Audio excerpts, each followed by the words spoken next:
Current affairs के इस नए सेगमेंट में आपका स्वागत है। आज से हम आने वाले सभी करंट अफेयर्स के वीडियो में प्रश्नों की संख्या को बढ़ाने जा रहे हैं और साथ ही साथ स्टैटिक जीके के कुछ फैक्ट्स को भी शामिल करने जा रहे हैं। तो आइए आज के सेशन का पहला क्वेश्चन देखते हैं। अभी हाल ही में राष्ट्रीय मानवाधिकार आयोग ने किसके नेतृत्व में एक कमेटी गठित की है जो कोरोना वायरस महामारी के कारण मानव अधिकारों पर हुए प्रभाव का आकलन करेगी? ऑप्शंस हैं के.एस. रेड्डी, निमेश देसाई, राजीव रतूरी या इनमें से कोई नहीं। सही उत्तर होगा ए, के.एस. रेड्डी। हाल ही में राष्ट्रीय मानवाधिकार आयोग ने मानवाधिकारों पर कोविड-19 महामारी के प्रभाव का आकलन करने के लिए के.एस. रेड्डी के नेतृत्व में 11 सदस्यीय विशेषज्ञ समिति का गठन किया है, जो खासतौर पर समाज के मार्जिनल और वनरेबल तबके के लोगों पर रिपोर्ट तैयार करेगी। इस प्रश्न में नेशनल ह्यूमन राइट्स कमीशन का जिक्र आया है, तो आइए अब इससे जुड़े कुछ महत्वपूर्ण फैक्ट्स देख लेते हैं। यह एक वैधानिक सार्वजनिक निकाय है जिसका गठन 12 अक्टूबर 1993 को किया गया था, जिसका मुख्यालय नई दिल्ली में है और इसके अभी के चेयरमैन जस्टिस एच.एल. दत्तू हैं। यह एक संघीय कानून प्रवर्तक यानी फेडरल लॉ इन्फोर्समेंट एजेंसी की तरह काम करती है, जिसका उद्देश्य मानवाधिकारों की रक्षा करना है। नेक्स्ट क्वेश्चन है, अभी हाल ही में देश की किस आईआईटी ने कोरोना वायरस के प्रसार यानी ट्रांसमिशन को कम करने के लिए यूनिसेवियर नामक वायरस डिसइंफेक्टर बॉक्स डेवलप किया है? ऑप्शंस हैं IIT Kanpur, IIT Madras, IIT Guwahati या आईआईटी रुड़की। सही उत्तर होगा D, IIT Roorkee. Next question है, किस देश ने चीन का राष्ट्रीय सुरक्षा कानून लागू होने के विरोध में हांगकांग के साथ अपने प्रत्यर्पण संधि को खत्म करने का निर्णय लिया है? ऑप्शंस हैं ऑस्ट्रेलिया, अमेरिका, जापान या ब्रिटेन। सही उत्तर होगा ए, ऑस्ट्रेलिया। ऑस्ट्रेलिया के प्रधानमंत्री स्कॉट मॉरिसन ने 9 जुलाई 2020 को विवादित चीनी राष्ट्रीय सुरक्षा कानून को लेकर हांगकांग के साथ देश की प्रत्यर्पण संधि को स्थगित कर लिया है। आइए अब ऑस्ट्रेलिया से जुड़े कुछ महत्वपूर्ण प्रीलिम्स फैक्ट्स के रूप में प्रश्नों को देखते हैं। ऑस्ट्रेलिया में उपस्थित महत्वपूर्ण रेगिस्तान है Great Victoria Desert, Great Sandy Desert, तस्मानी डेजर्ट और गिब्सन डेजर्ट। इनमें ग्रेट विक्टोरिया डेजर्ट ऑस्ट्रेलिया का सबसे बड़ा रेगिस्तान है। वहीं ऑस्ट्रेलिया से जुड़े कुछ और महत्वपूर्ण फैक्ट्स के बारे में बात करें तो ऑस्ट्रेलिया और न्यू गिनी के बीच स्थित टोरस स्ट्रेट, जो इंडियन ओशियन और पैसिफिक ओशियन को जोड़ता है, बहुत ही महत्वपूर्ण है। स्ट्रेट या जल डमरूमध्य वो छोटे नैरो पाथ होते हैं जिसके तहत दो लार्ज बॉडी आपस में कनेक्ट होती हैं। वहीं बात करें ऑस्ट्रेलिया के घास के मैदान यानी ग्रासलैंड की, जिनको वहाँ डाउन्स कहा जाता है, और ऑस्ट्रेलिया के आसपास उत्पन्न होने वाले तूफानों को विली विली कहा जाता है। नेक्स्ट क्वेश्चन है, अभी हाल ही में किस देश ने भारत के सभी न्यूज़ चैनल को अपने देश में प्रसारण पर पूरी तरीके से रोक लगा दी है? ऑप्शंस हैं बांग्लादेश, मालदीव, नेपाल या पाकिस्तान। सही उत्तर होगा सी, नेपाल। भारत से जारी तनातनी के बीच नेपाल में केबल ऑपरेटरों ने अपने देश में सभी भारतीय निजी न्यूज़ चैनलों को प्रतिबंधित कर दिया है। हालांकि इस प्रतिबंध से दूरदर्शन को बाहर रखा गया है।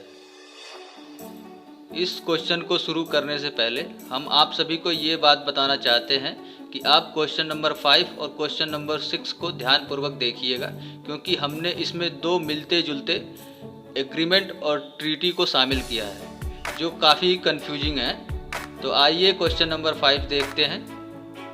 मई 2020 में किस देश के ओपन स्काई संधि यानी ओपन स्काई ट्रीटी से अलग होने की चर्चा थी?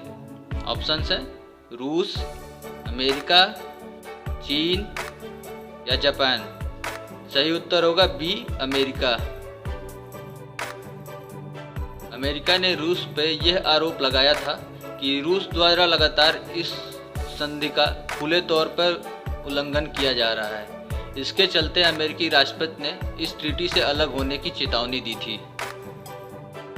आइए अब ओपन स्काई ट्रीटी यानी ओपन स्काई संधि के बारे में देखते हैं। और ये पता करने की कोशिश करते हैं कि ये ओपन स्काई एग्रीमेंट से किस प्रकार से भिन्न है।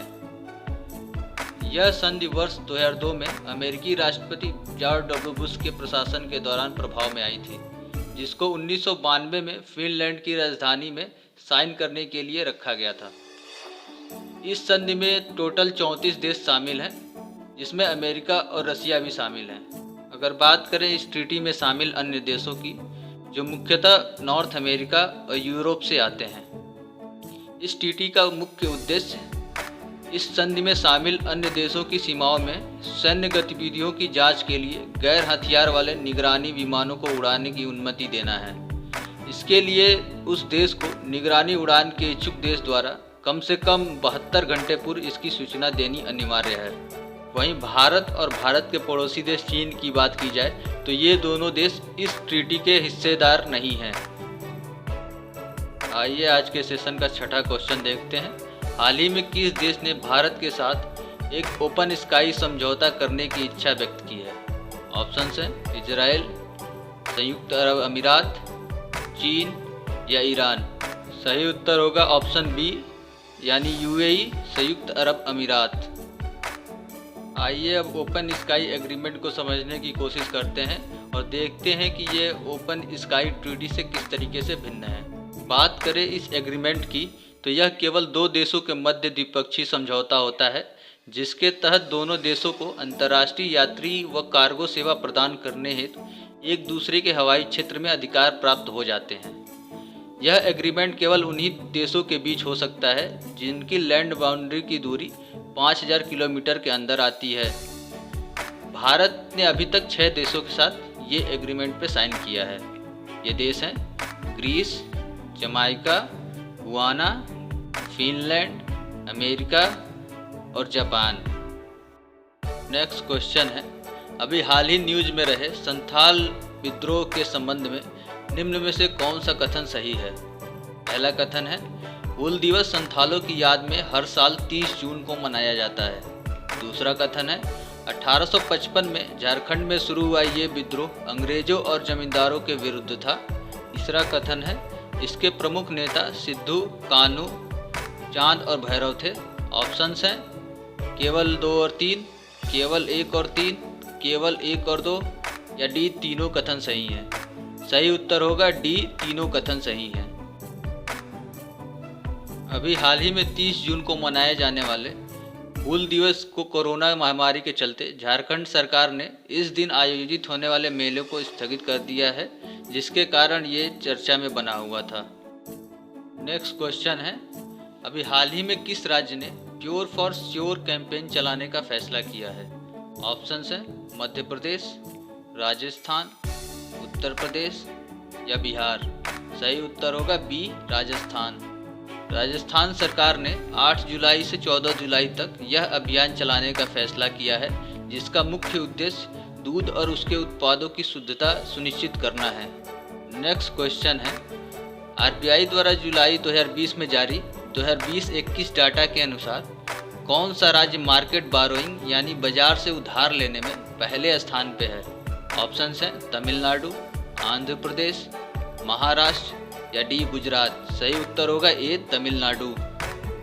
आरबीआई द्वारा जारी आंकड़ों के अनुसार वित्त वर्ष 2020-21 में अब तक 30,500 करोड़ रुपए मार्केट बारोइंग के माध्यम से जुटाए हैं। वहीं दूसरे स्थान की बात की जाए तो इस पे महाराष्ट्र काबिज है, जिसने 25,500 करोड़ रुपए मार्केट बारोइंग के माध्यम से जुटाए हैं। नेक्स्ट क्वेश्चन है, फोर्ब्स 2020 की लिस्ट में सबसे ज़्यादा कमाई करने वाले अभिनेता कौन हैं? ऑप्शंस हैं शाहरुख खान, सलमान खान, अमिताभ बच्चन या डी अक्षय कुमार। सही उत्तर होगा डी अक्षय कुमार। हमसे जुड़ने के लिए आप सभी का धन्यवाद। अगर आप हमारे इस चैनल पर नए हैं तो प्लीज़ चैनल को सब्सक्राइब कर लें और बेल आइकन को दबा दें, जिससे कि हम अगर नई वीडियो अपलोड करें तो उसका नोटिफिकेशन आपको मिल सके।